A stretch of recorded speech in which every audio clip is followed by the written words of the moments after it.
Sempre a mesma bandeira, que não é sobre nós, mas é Cristo a luz, Senhor e Rei.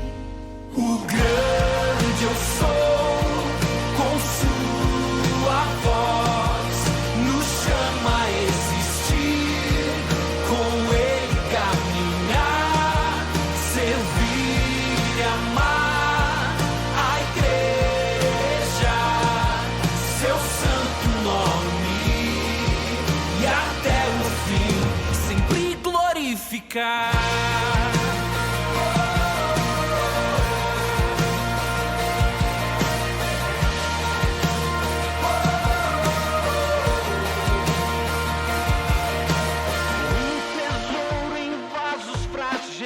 Sua luz brilhou na escuridão em nossos corações. Somos servos desse amor, mostrar o seu poder. Graça que é apesar de nós. O grande eu sou, com sua voz, nos chama a existir, com Ele caminhar, servir e amar a igreja, seu santo nome, e até o fim sempre glorificar. Eu sou, com sua voz, nos chama a existir, com Ele caminhar, servir e amar a igreja, seu santo nome, e até o fim sempre glorificar.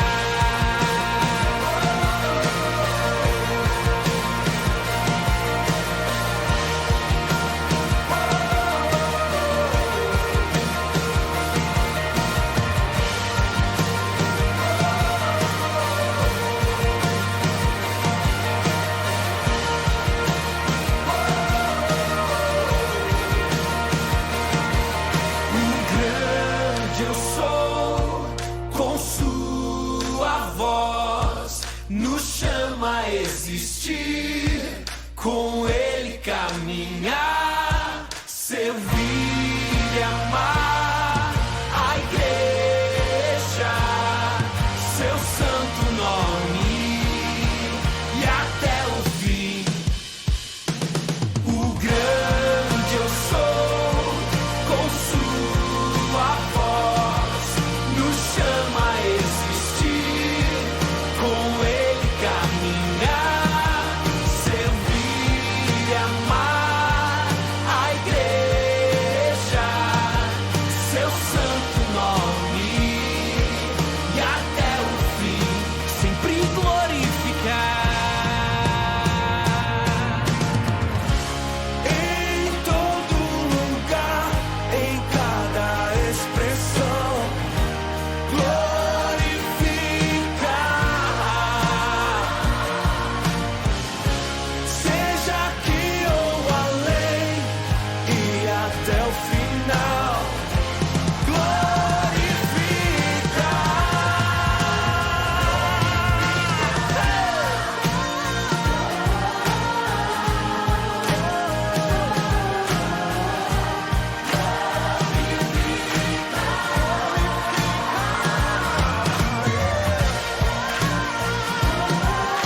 Palavra do Senhor, na carta de Paulo aos Efésios, capítulo 6. Carta de Paulo aos Efésios, capítulo 6, versículo 10.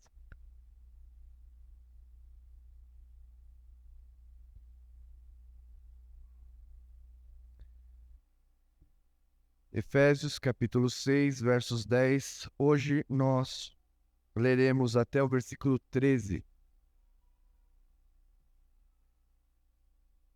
Efésios 6, versos 10 a 13. Dando sequência à temática da batalha espiritual. Vamos meditar hoje.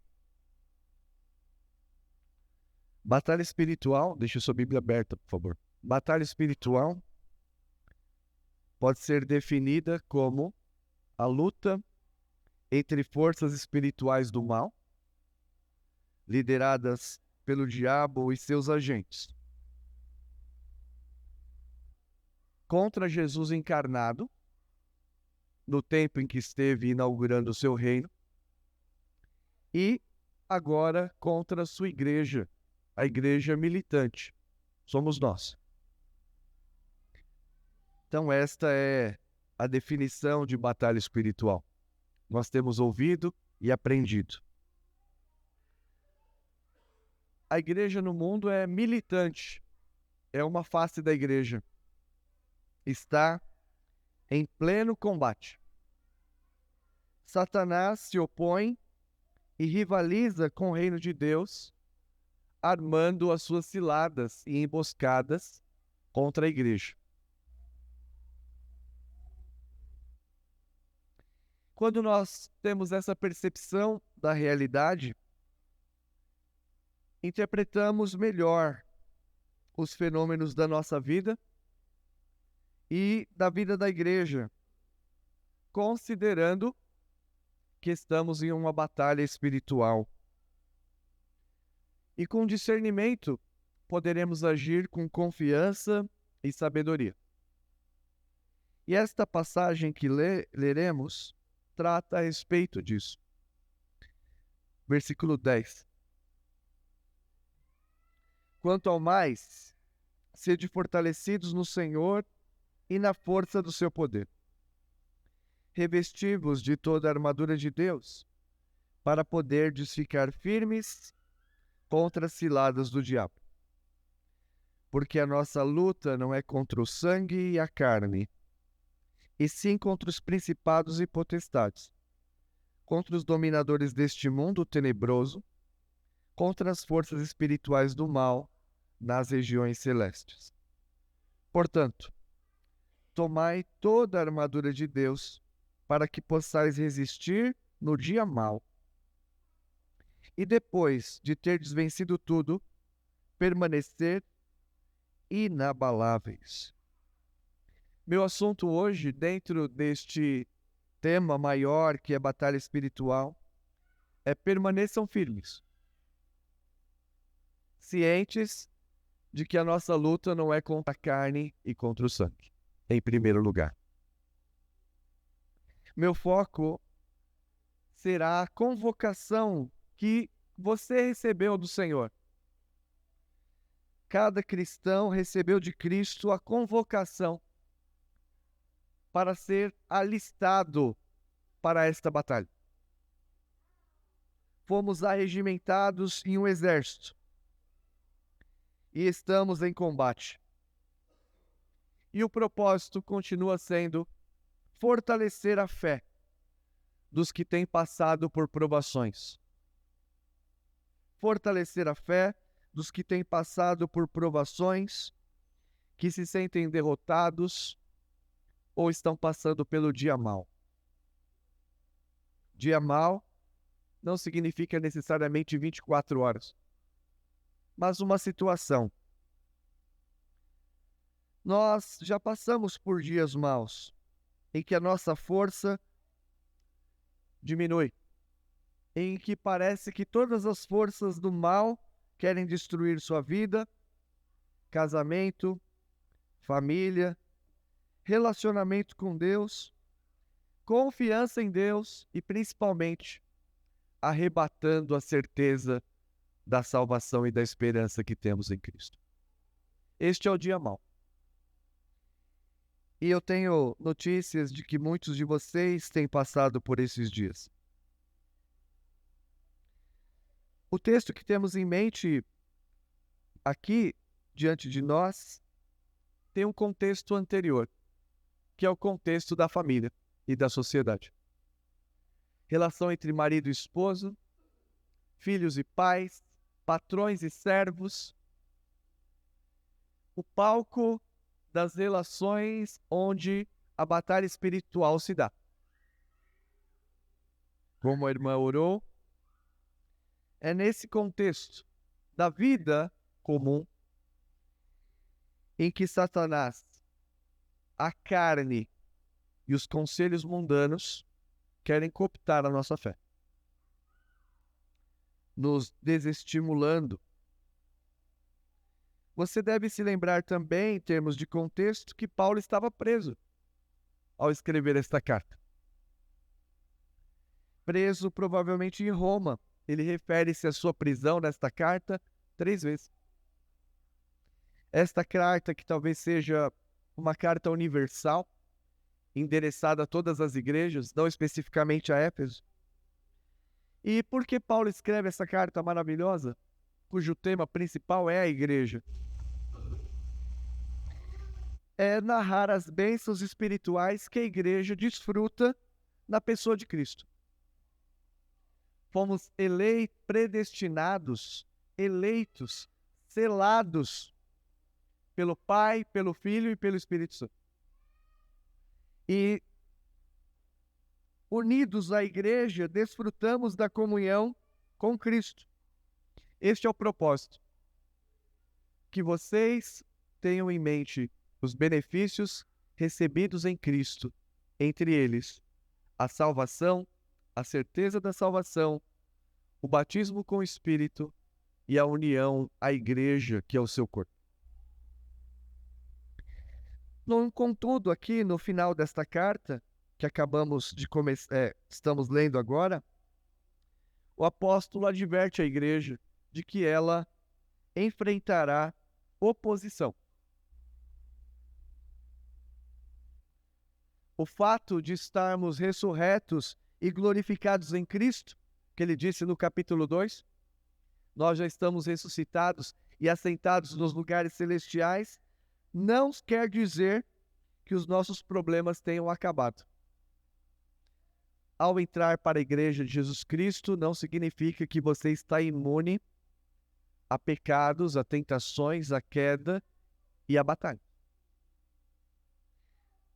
Não quer dizer que os nossos problemas tenham acabado, mas que a igreja encontrará oposição. Por quê? Porque a igreja ainda está inserida num mundo tenebroso.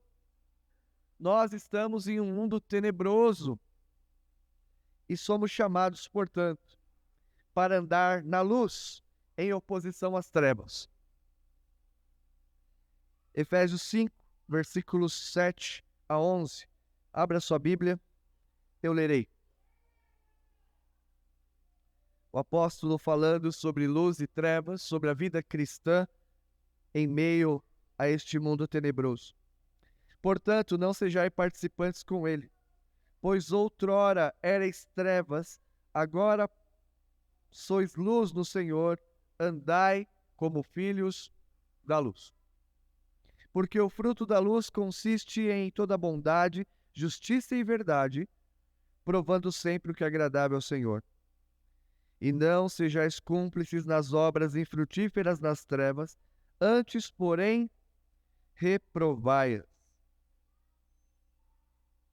Porque o que eles fazem oculto é só referir e vergonha. E aqui, alguns dos pecados: impudicícia, versículo 3, impureza, cobiça, conversação torpe, palavras vãs, inconvenientes, incontinência, impureza, avareza, coisas que o mundo proliferam no mundo. A igreja está inserida no mundo tenebroso e você acha que já deu conta disso. Estava falando com o irmão esta semana e estava falando sobre a experiência de trabalhar como professor, de viver fora do ambiente eclesiástico, onde nós percebemos a dureza e a maldade em natura, nua e crua, de como o diabo, a carne e o mundo têm trabalhado para a destruição. Vocês eram trevas, mas vocês não são mais. Andai como filhos da luz.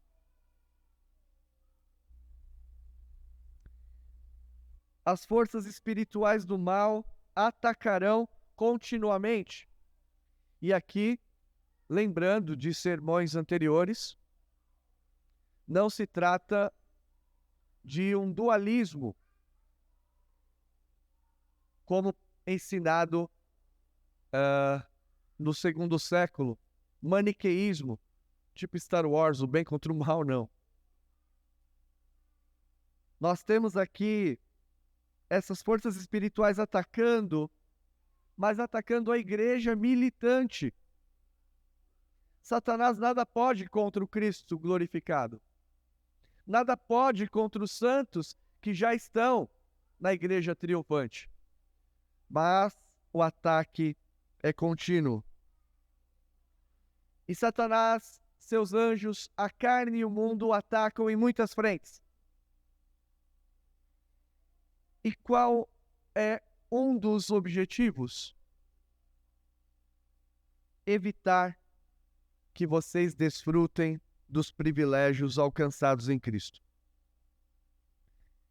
Eu li isso no livro Batalha Espiritual, do Reverendo Augustus, e eu não tinha falado isso para vocês ainda, mas é fundamental. As forças espirituais do mal atacarão em muitas frentes, e é isso que ele diz no livro, e eu acho importantíssimo. O ataque é para que você não desfrute dos privilégios em Cristo. Você não tenha mais certeza da sua salvação.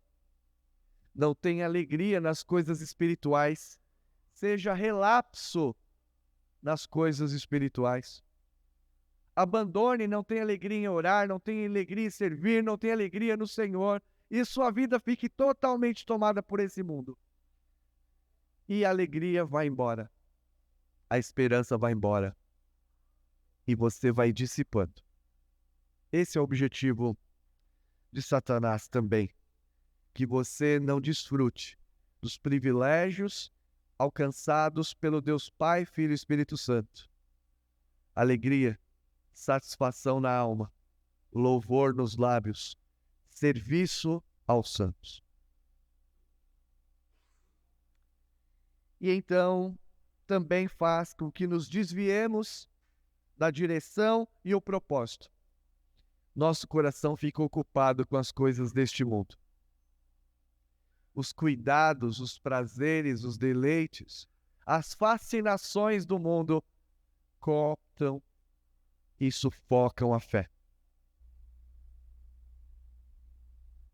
Finalmente, antes de entrarmos aqui na exposição, Paulo se dirige à igreja que está numa posição vitoriosa.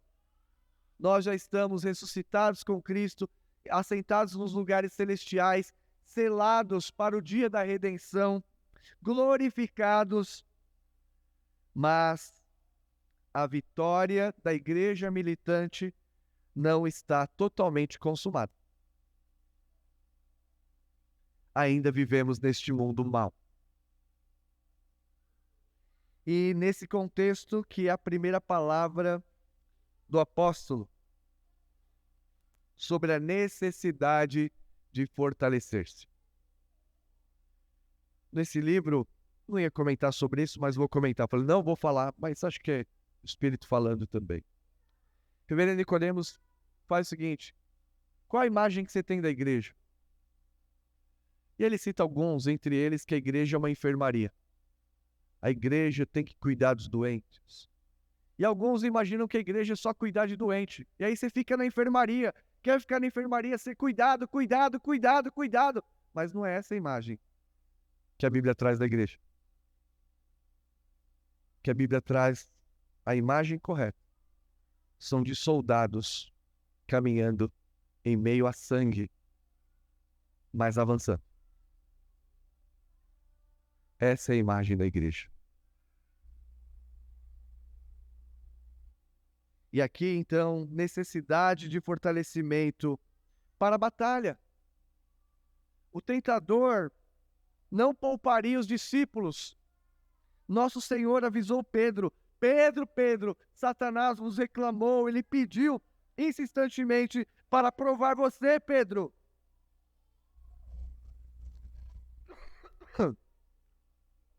Ser cristão implica em que você entrou numa batalha ferrenha. Não que você entrou na Disney. Embora muitos cristãos são Disneylândia, vivem na Disneylândia. Longe dos propósitos de Deus. Você será tentado até o sangue. Mas eu roguei por ti, Pedro, para que a tua fé não desfaleça. Então, o apóstolo Paulo exorta os leitores que tomem a armadura de Deus para resistir aos dias maus. Então, meu primeiro ponto é este. E vai ser em forma de perguntas, cada um desses versículos. Diante desta batalha, da necessidade de fortalecimento, onde encontrar fortalecimento? Resposta, versículo 10. Quanto ao mais sede fortalecidos no Senhor e na força do seu poder.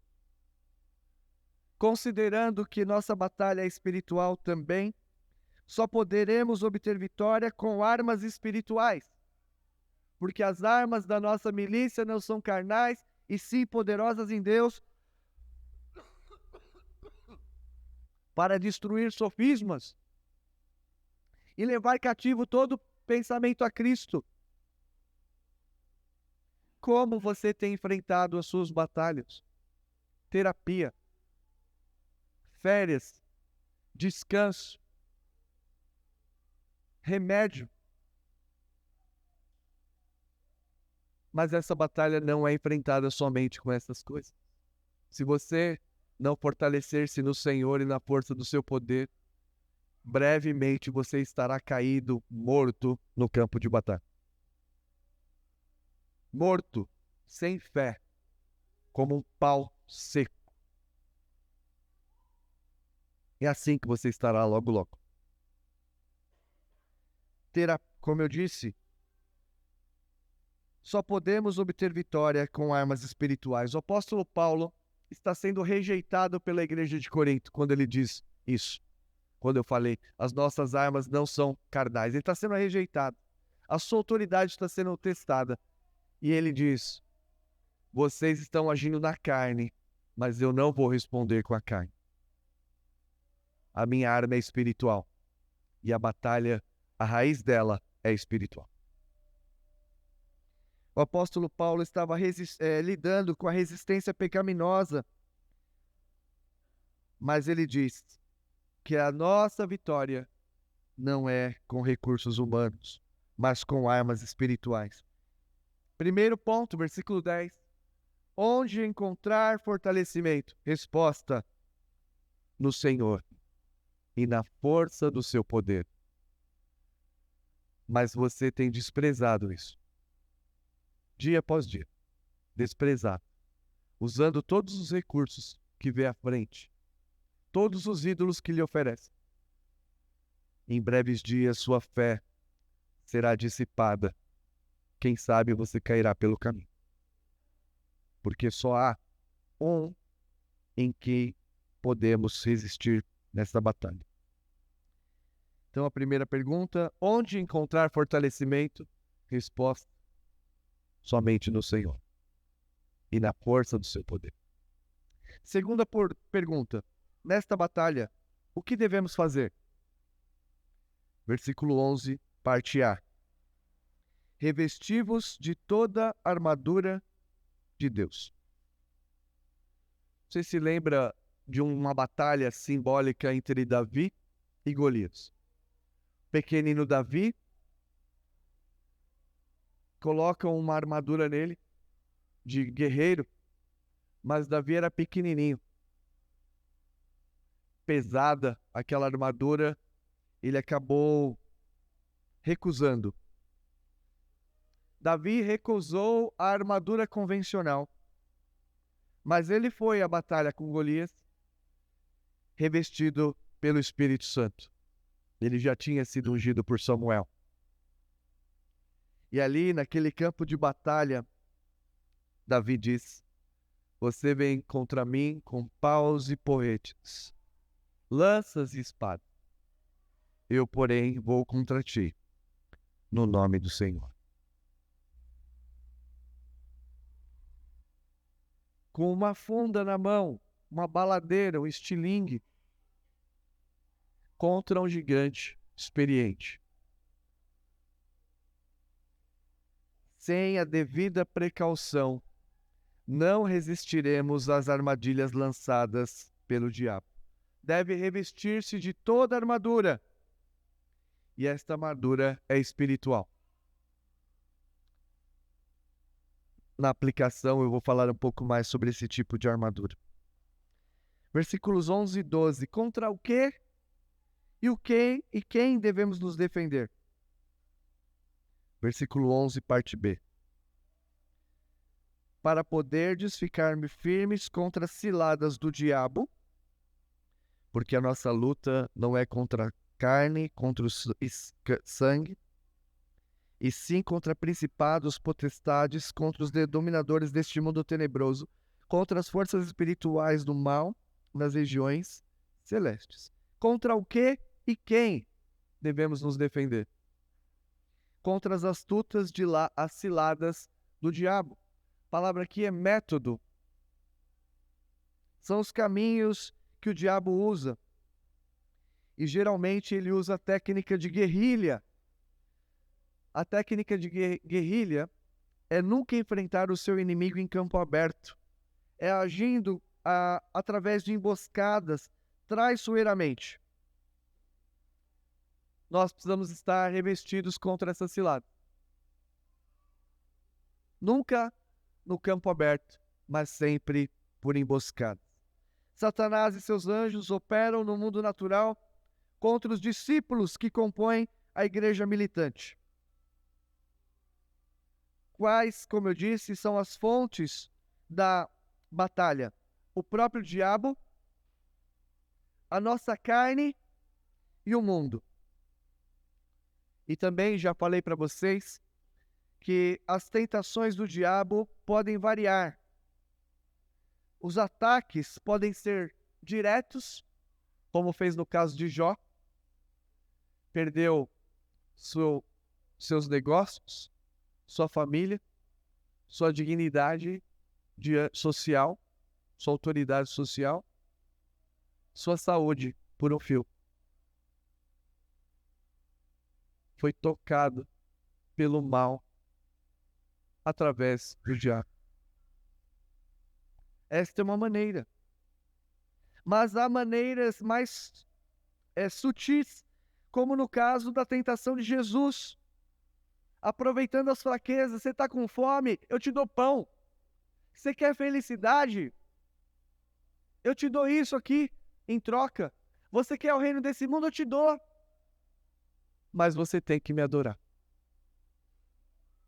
Você tem que desistir da fé. Você tem que jogar no lixo tudo que você aprendeu sobre o Evangelho e viver para mim. Você vai ter alegria neste mundo, entre aspas. Nenhuma alegria, na verdade. É só propaganda. Então, as tentações podem ser diretas, claras, uma coisa acontecendo em cima da outra, mas podem ser sutis, que vão cortando ou contaminando a raiz da sua fé por baixo, até o momento que você cai e não tem mais volta. as raízes da fé sendo contaminadas pelos ataques incansáveis e astutas ciladas do diabo, até que a sua fé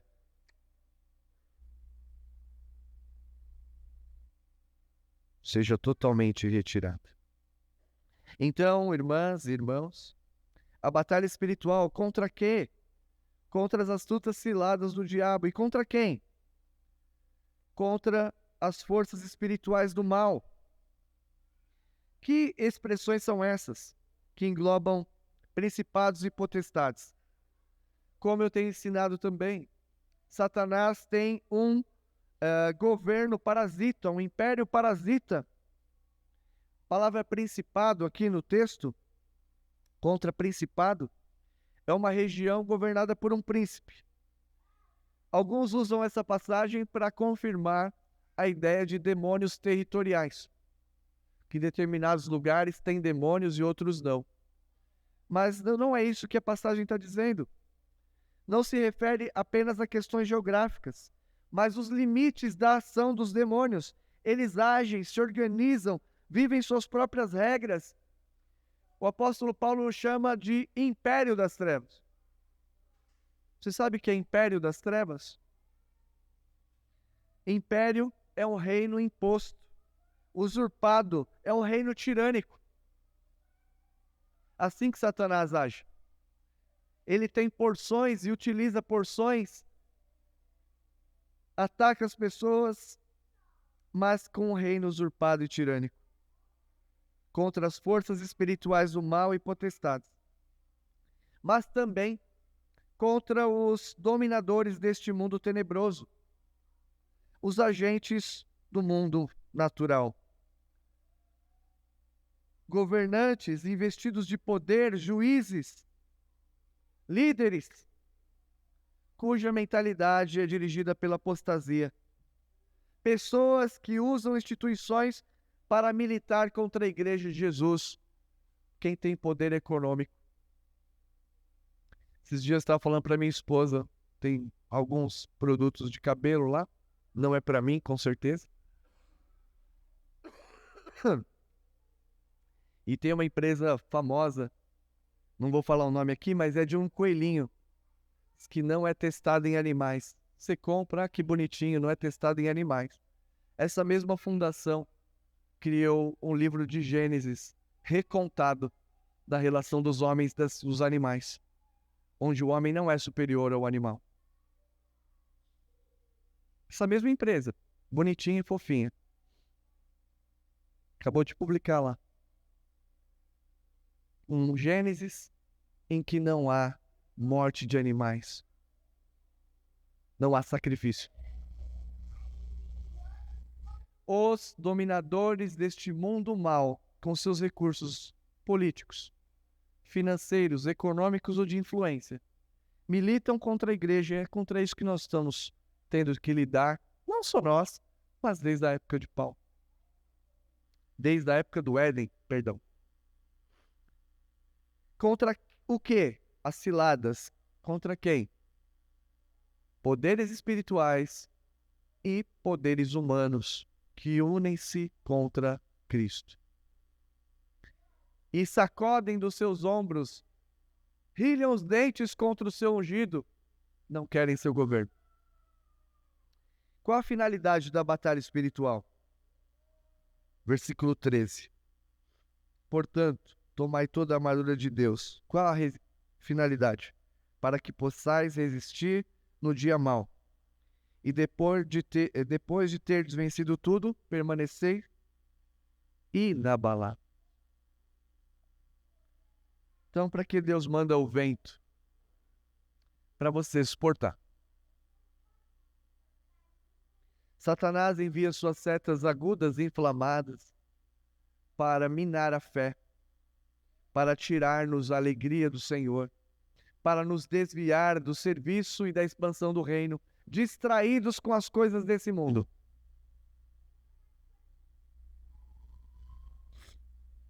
E talvez você diga, mas Satanás não está tentando minha vida está tudo bem. Essa ilustração é citada pelo reverendo Augusto também, capítulo 1 do livro. caçador foi matar passarinho, ele atirava e acertava. E aí ele mandou o seu servo dizer assim: olha, vai lá e pega os passarinhos que ainda estão vivos. Foram baleados, mas estão vivos. Deixa os passarinhos que estão mortos para pegar depois, porque eles já estão mortos mesmo. Talvez você já esteja morto mesmo. E pouco importa para Satanás a sua vida. Você já está cooptado por ele. Sua vida já está longe de Deus. Você não cheira e nem fede espiritualmente. Sua vida vai de vento em popa. Diz: Deus está me abençoando. Cuidado. Cuidado. Deus nos permite passar por tentações, como lemos na liturgia. Dificuldades intensas, mas para que nós possamos ficar de pé, firmes na batalha. E o apóstolo Paulo é taxativo na primeira carta aos Coríntios. Quem está em pé? Quem pensa estar de pé, veja que não cai. Você tem 20 anos de fé? Veja que não caia. Você tem 1 ano de convertido? Veja que não caia. Você tem 50 anos na fé? Veja que não caia. Se alguém pensa estar de pé, veja que não caia. Deus não permitirá uma prova além das suas forças, e virá o seu socorro provendo livramento. Nós estamos ouvindo notícias de guerra quase em tempo real hoje. Todo dia tem uma notícia. Drones da Rússia, militares da Ucrânia. Kiev está a tantos quilômetros de ser tomada, que é a capital ali da Ucrânia. E você fica imaginando como estão ali os soldados. Atirando, atirando, atirando, e munição, e cansaço, dor, febre, fome. Pensem na imagem de inimigos se aproximando, cercando de todos os lados. Os russos estão aí. E eles estavam a poucos quilômetros de tomar Kiev. Não sei na guerra aqui quem está certo. Mas pensem naqueles soldados. Acho que foi o Chesterton que disse que o soldado não entra na batalha e resiste olhando para frente, para os seus inimigos. Ele resiste com toda a força porque ele olha para trás, quem ele está defendendo.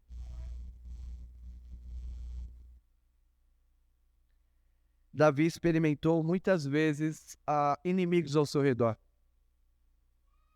E ele diz: 1000 cairão ao teu lado, 10.000 à tua direita, e tu não serás atingido. O Senhor é o meu baluarte. Ele é o meu refúgio. Nele eu confiarei.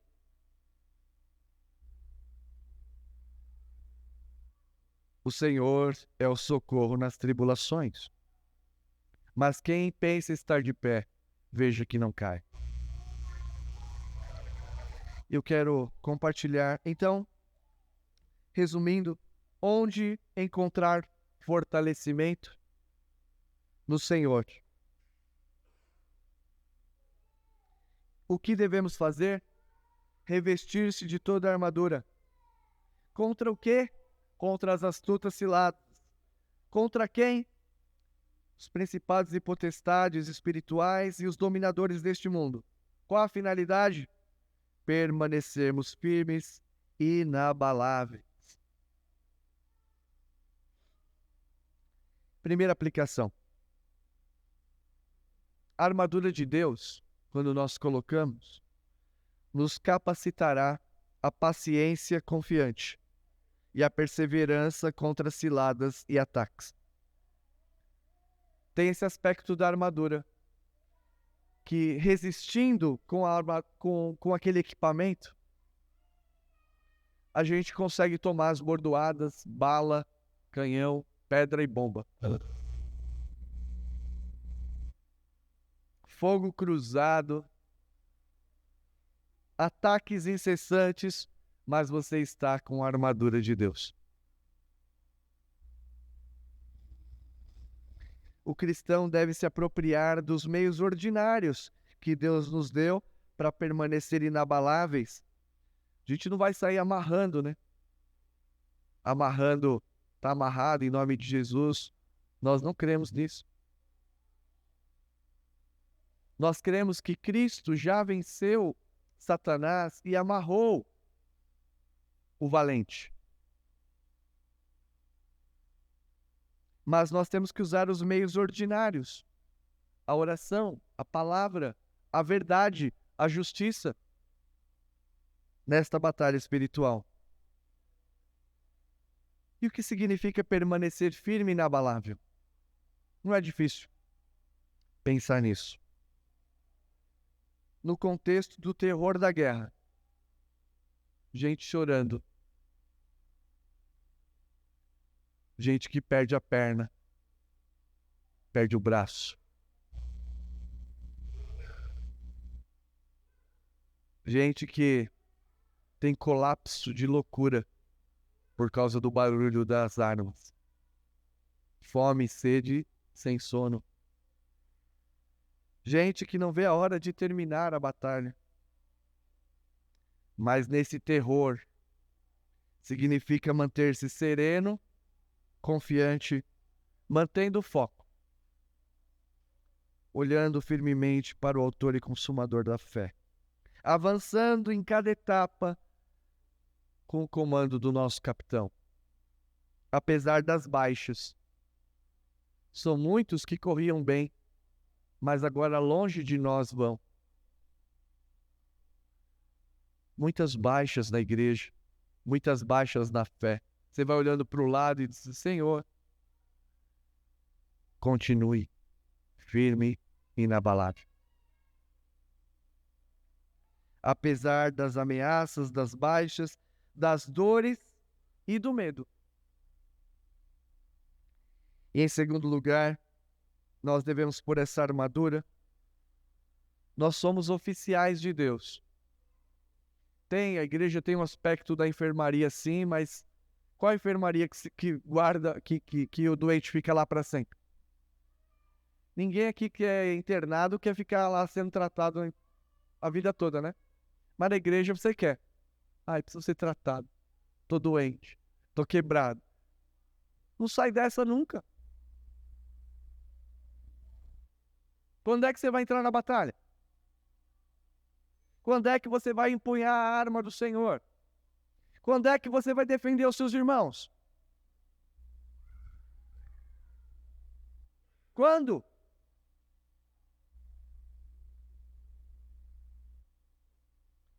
Mas você talvez esteja ocupado com tudo nesse mundo. Vai entrar na guerra olhando para o lado, olhando para as coisas deste mundo. Alvo fácil. Nós temos a autoridade de Jesus que venceu para avançar e para libertar pessoas pela pregação do Evangelho. A armadura de Deus aqui é muito específico, só aparece 2 vezes na Bíblia. Quem comenta isso é o reverendo Lidório, grande exegeta da palavra de Deus, pastor presbiteriano. A armadura, a palavra é panoplia. Ele escreveu um artigo para um livro da editora Vida sobre missões, e ele fala só sobre isso. Ele fala assim: aqui a armadura não se refere a uma armadura comum usada pelos soldados romanos. Então os soldados usavam armadura, capacete, espada e tal. Ele fala: não. Aqui, panoplia, refere-se a um tipo específico de armadura. É uma armadura que vinha com o brasão do Império Romano. O brasão do imperador. Isso tinha um símbolo. Significava que, além de proteger quem estava com aquela armadura, indicava autoridade, porque aquele combatente era o imperador na batalha. E quem levantasse a espada para ele, estava levantando a espada para César. E quem levantava a espada para César, estava pronto para morrer. Nós temos a panoplia de Deus. Recebemos a armadura para resistir, mas temos autoridade para ir avante. A letalidade do governo romano estava nas mãos daquele soldado que tinha o brasão. E qual é o nosso brasão? A cruz vazia. Qual é o nosso brasão? O sepulcro vazio. E esta vitória de Cristo é o único meio pelo qual vencemos a batalha. Se Deus permitir, no mês que vem, eu vou falar um pouco mais sobre a armadura e de como nós devemos portá-la. Senhor Deus, nos ajude. Amém.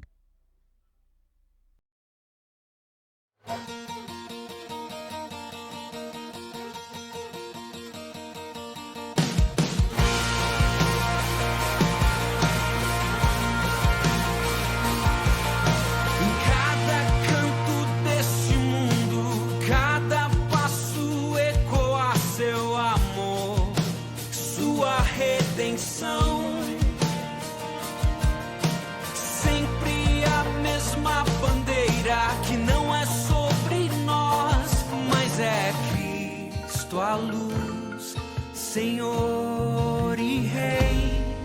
O grande eu sou, com sua voz, nos chama a existir, com Ele caminhar, servir e amar a igreja, seu santo nome, e até o fim sempre glorificar.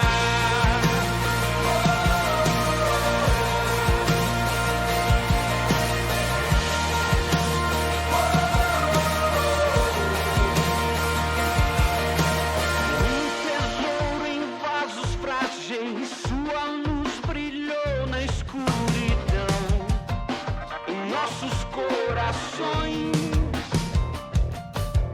Somos servos desse amor, mostrar o seu poder. Graça que é apesar de nós.